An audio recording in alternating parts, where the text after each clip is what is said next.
Let me again when I get watermelon here. My game I want to talk about today is Deep Space Risk, and I just opened this. I hadn't had it open. I've probably seen it in one of my other videos. I decided I was going to open it and see what it's all about. 'Cause I love Risk, and so I opened it, and I found some cute little, kind of like, I guess, the lunar bases, kind of like that, and then got all your little guys, and you got 2 dice. Then you've got the board. Let me get this out of the way. You got the board. This is where you pick a color. So there's 4 colors, and you take 3 of your guys. So in this case, see, what is that? Like a purple? I guess it's a purple. Start off putting 3 of your guys right here. And this is where you'd start. And then you'd be given a couple gems. These are the gems. And this is your ore. And then they had these other ones, the green and the black. From what I could tell, they were from what I could tell from the instructions, they were called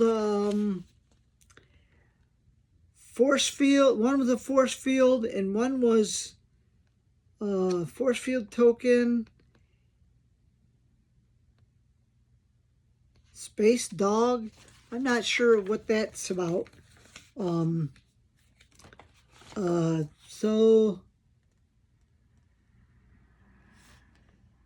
Okay. So the green would be your force field, and there's be your space dog. So you'd have a space dog to protect you, maybe, because it says if you have the space dog, it's +1 in battle. Then it has these here 2 round things, 2 round circle things here, and they are, just making sure I got this right here. They are what you call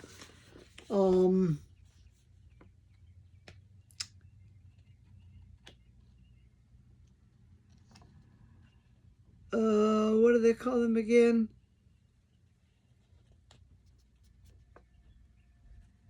Oh, just give me a second. These planets, they're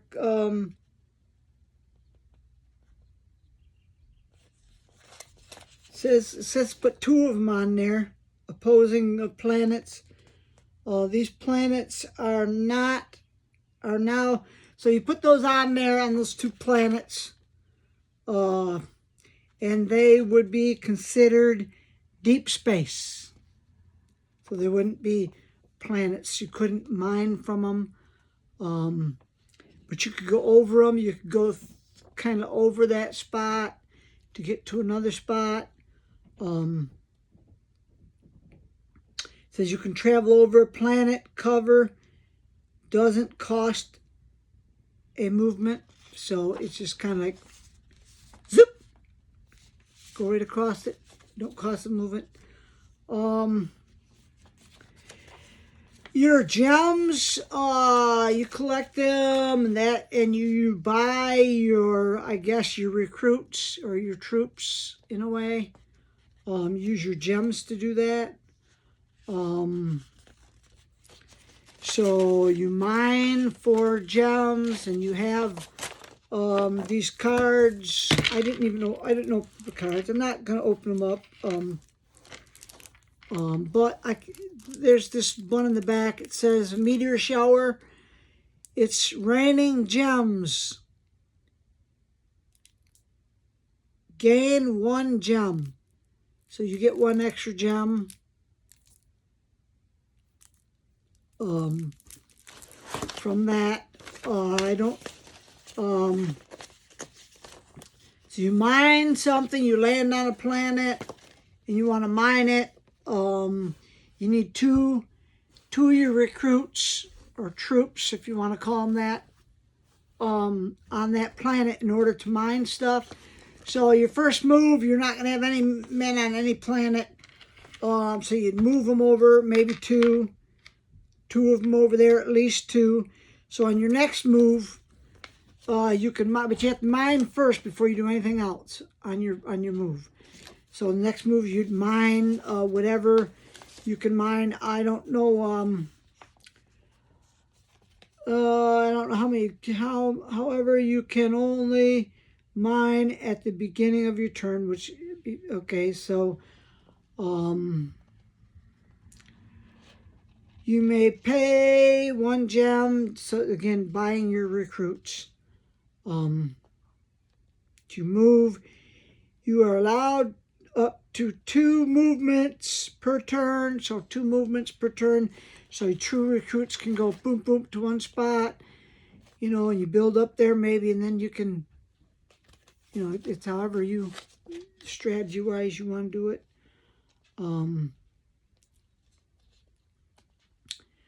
Both actions shown to the right, so they show what you can kind of do.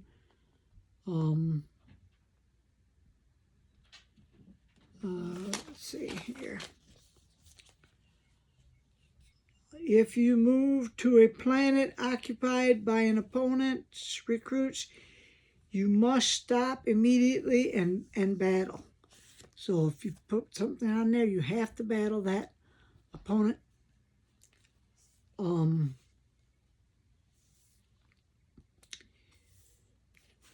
you don't have to use your 2 movements in succession. You can move a crew of 3 to a planet, build a base, and then move that crew to another point. Okay, so evidently you can take 4 or 5. If you want to take 5 recruits with you, it says 3, but you can take whatever you want for recruits. Move them to a planet. That's 1 move. Then you and build a base. All that's in 1 move. And then move that crew to another planet. Okay, so you can build a base real quick and take that crew to another planet. I don't know how that benefits you. Then to build a base, you must have 3 recruits on the planet. Okay, so you need 3 recruits on the planet to build a base. That's why you'd move in 3. And, okay. Pay 3 ore tokens.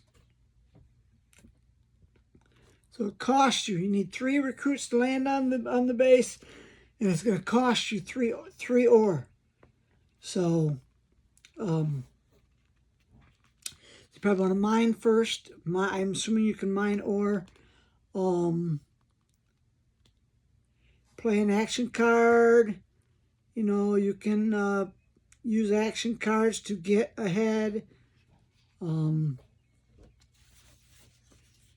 Replenish your resources. Place a new recruit on your home station. For every base you have on the board, add another recruit. For example, if you have 2 bases on the board, you should place 3 new recruits on your home station.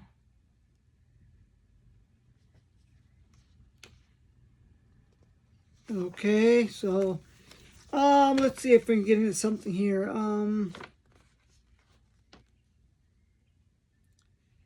To battle, you and your opponent each roll 1 dice. Attacking crew rolls first. The higher roll wins the dispute. If there's a tie, Victory goes to the defending crew. For every loss, you must remove one of your recruits from that disputed planet from the board. Place the defeated recruit in your off-board pile.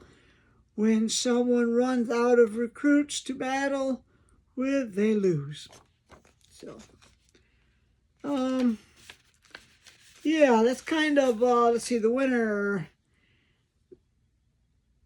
In 3 to 4 players, the first player to build 4 bases wins. So you build 4 bases, you win. In a 2-player game, the first player to build 5 bases, they win. So, of course, how many bases you win. So, it has nothing really to do with, I don't know, conquer. I guess, 5 bases, that would be 5 planets, right? 1, 2, 3, 4, 5. There's 1.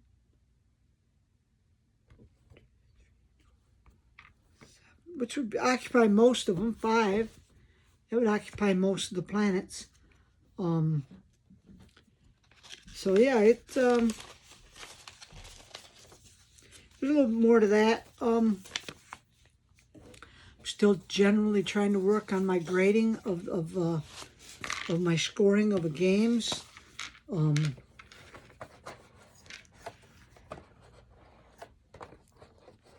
I'm still probably going to work on it a little bit more. Put those away before I lose them. It does have a neat little case to keep your stuff in, kind of.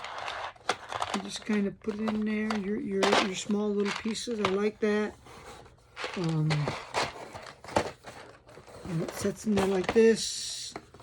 I still took these off. I'm not going to. I'm going to leave them on there. You have your deck of cards. I probably should put them in here too. Inside the little case there with all the other stuff. You got a rule booklet that's not too big. It's difficulty playing. Yeah.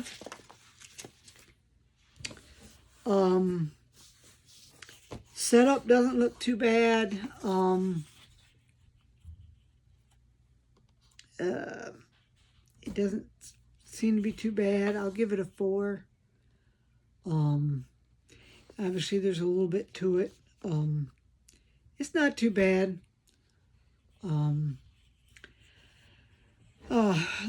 Setup is one that one of my categories I want to use for grading a game. And then how 1 through 5, and actually I changed that 1 through 4. So I'm going to give it a 4 still. It still wasn't that complicated to set up. How easy it is to understand the rules and play the game. This is a tough one here. This one, I'm going to give it a 3. I'm going to give it a 3. And then what I've done is I want a score of 1 to 10. 10 being the highest for the game. So I broke it up. There are kind of 3 categories. The last one, so the first one is how good it is to set up. It wasn't too bad. I'll give it a 4. I'm trying not to be too hard on them. But I'll give it a 4. How easy it is to play, I'm giving it a 3, which is not bad. There is a few little, you guys got to read the rules to understand some things. The more things you've got to do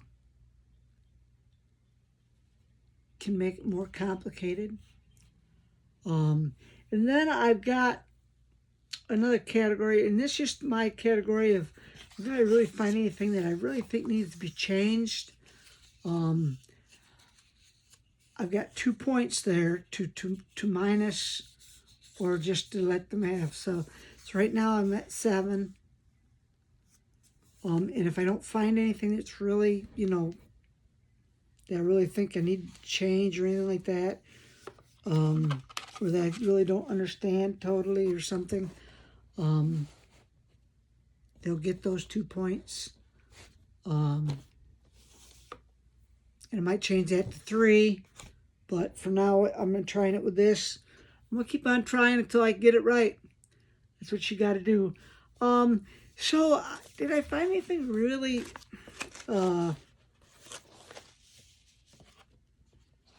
Not really. I really didn't find too much. I really didn't. I'm gonna let him have 1 extra point out of the 2. Because I really didn't. This right here, the circle thing here, deep space thing. I didn't fully understand that. Why they put it there. I'm not sure. Maybe there's some more in the rules that I got to read. I'm not sure why that couldn't have just been in there and why they had to put this and why couldn't they just, maybe they pick and choose where they want it to be. Wasn't that clear of instructions on that. As far as I read. So I'm going to give them 1 extra point, which is a total of 8. So they got 8 out of 10. So that ain't a bad score. Do I think it would be a fun game to play? As far as my opinion, I think it's a medium game to play. If that makes sense. Would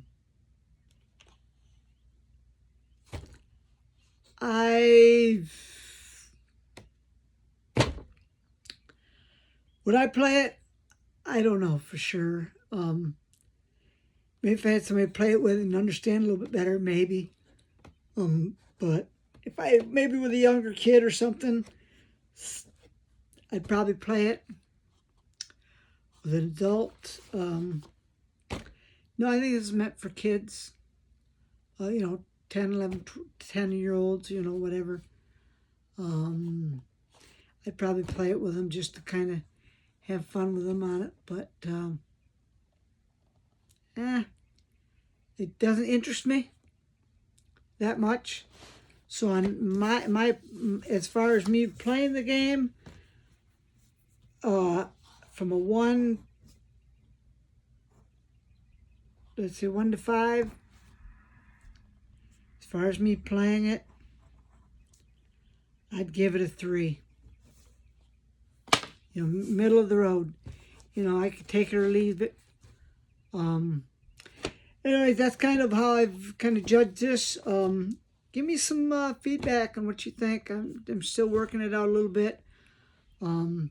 So, I'd like to hear something back from somebody soon. All right, well, thanks. See you later. Bye.